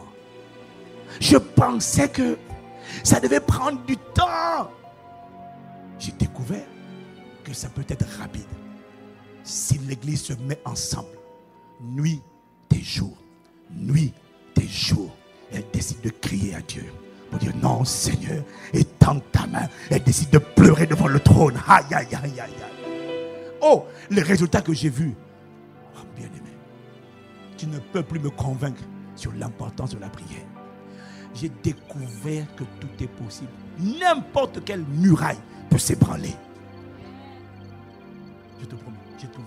J'ai vu des maladies, j'ai vu des situations. Tout le monde disait c'est un... J'ai compris que c'est juste une question de prix à payer. Dieu ne fera-t-il pas justice à ses élus qui crient à lui nuit et jour? Je vous le dis, il leur fera promptement justice. Mais la question est, quand le Fils de l'homme viendra, trouvera-t-il la foi sur la terre? C'est ça la question. Il fera promptement justice s'il trouve un peuple qui est indigné, qui dit Seigneur, à partir d'aujourd'hui, ma femme et moi, pendant la durée de 21, de 12 jours, de 3 jours, ma femme et moi, on ne se connaît pas. On va te chercher. On renonce à Internet. Je renonce à Facebook. C'est ce qu'on appelle les privations. Je renonce à manger. Je renonce. Seigneur, nous allons te chercher. Aie compassion de nous. Ce n'est pas possible que tu aies entendu et répondu aux cris de multitude qui dans l'Ancien Testament ont crié à toi comme Josaphat, ont crié à toi comme Mardochée, Esther, ont crié à toi, tu as répondu. Tu ne peux pas accorder un meilleur traitement à ceux qui n'étaient pas des fils de Dieu, qui étaient des domestiques, et ne pas entendre les cris de ceux qui sont tes enfants. Non, parce que cette alliance est meilleure, elle est basée sur de plus excellentes promesses. Donc ce n'est pas toi qui as changé. Qui a changé, c'est la disposition du peuple à payer le prix. On veut voir Dieu faire un tsunami. C'était mon rêve. Toutes les maladies, toute infirmité, là où Satan a mis sa main dégage. J'ai découvert que c'est possible. J'ai pas le temps. Et j'en ai tellement dans tous les domaines. Hier, non, avant-hier, pendant la veillée qu'on a fait avec les stars, je reçois encore un nouveau témoignage. J'ai dit waouh. Là, si tu n'as pas fait les 21 plus 1 depuis Boissy, parce que c'est le pasteur principal, fais-les en différé. Prends un jour, chaque jour, prends les 2 dernières semaines, dis Amen. Prends les 2 dernières semaines, prends les 2 dernières. Prends un jour, enferme-toi dans ta chambre, prie avec ça, connecte-toi, bien-aimé. tu vas rendre témoignage. Non, tu vas, non. Je te dis, tu vas rendre témoignage. Il y a une dame qui m'a envoyé un message des États-Unis, depuis Washington. Elle me dit, je suis en train de faire le programme de 21 jours. Je suis au 15e jour. Mais pendant que vous parlez, les choses sont en train de sortir. Elle dit des choses, je fais des rêves, mes yeux s'ouvrent. Bien aimé, la parole n'est jamais obsolète. La parole, quand tu la reçois, la parole est vivante. Il y a eu toutes sortes de manifestations surnaturelles du Saint-Esprit. Ce n'était pas souvent d'ailleurs spectaculaire, mais c'était surnaturel. C'est pour ça qu'il ne faut pas chercher le spectaculaire. Tu vas être séduite. Il faut chercher le résultat. Dieu ne fait pas toujours de bruit. Un démon qui sort, ça ne fait pas toujours de bruit. Le plus important, c'est qu'il sorte. C'est 3 clés mises ensemble. C'est pour ça que là, cette semaine-là, j'ai dit à l'église, il y a des choses qui vont se manifester avant le 31 mars. J'ai dit, Seigneur, Dieu m'a parlé. Quand je coule comme ça dans l'explosion prophétique, je n'invente pas, j'entends. Donc je dis ce qu'il dit. Il m'a dit, ça sera comme un rêve. Si tu veux le voir, Donc, il faut écouter le message du dimanche dernier, du dimanche d'avant. Et là, j'ai reçu la conviction, toutes les semaines, jusqu'au 31 mars, il m'a dit de maintenir la pression. Donc, on a lancé un programme qui s'appelle Upopiazo. Upopiazo, ce sont les coups de boxe. Quand tu donnes un coup à ton adversaire, mais qu'il est en train de tituber, mais il n'est pas encore tombé. Tant qu'il n'est pas tombé, continue d'asséner des coups, des supercuts. C'est ça, Upopiazo. Donc là, en attendant, il y a trop de cas, il y a beaucoup de témoignages, c'est vrai. Mais il y a beaucoup de gens qui n'ont pas encore témoigné, qui doivent témoigner. Il m'a dit, n'arrête pas, continue de donner des supercuts. Donc, j'ai convoqué programme spécial de 24 heures non-stop de prière toutes les semaines jusqu'à la fin du mois de mars, de jeudi 20h à vendredi 20h, 24 heures non-stop. Bien-aimés, écoutez-moi, vous ne pouvez pas prendre l'Occitanie. Vous n'allez pas voir ce raz-de-marée de la main du Seigneur arracher dans vos vies tout ce que Dieu n'a pas planté. Vous n'allez pas la voir en priant 2 heures par semaine. Ça n'arrivera pas. C'est une illusion. Il va falloir que les gens soient suffisamment indignés pour dire. Et tu ne peux pas combattre de ton côté, tu ne verras pas de résultat aussi. Il faut que ce soit maintenant fait par l'Esprit. Toutes sortes de prières et de supplications, mais faites-le ensemble. Là, vous allez voir une dimension de visitation divine que vous n'avez jamais vue. Et quand il va atterrir, quand Dieu atterrit quelque part, quand il est atterri dans la chambre haute, qui lui a dit? Qui a dit aux habitants de Jérusalem que le Saint-Esprit avait atterri?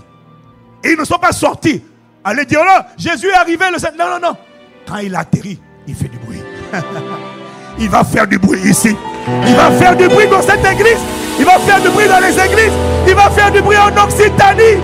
Et le monde entendra parler de la descente de Jésus de Nazareth par le Saint-Esprit.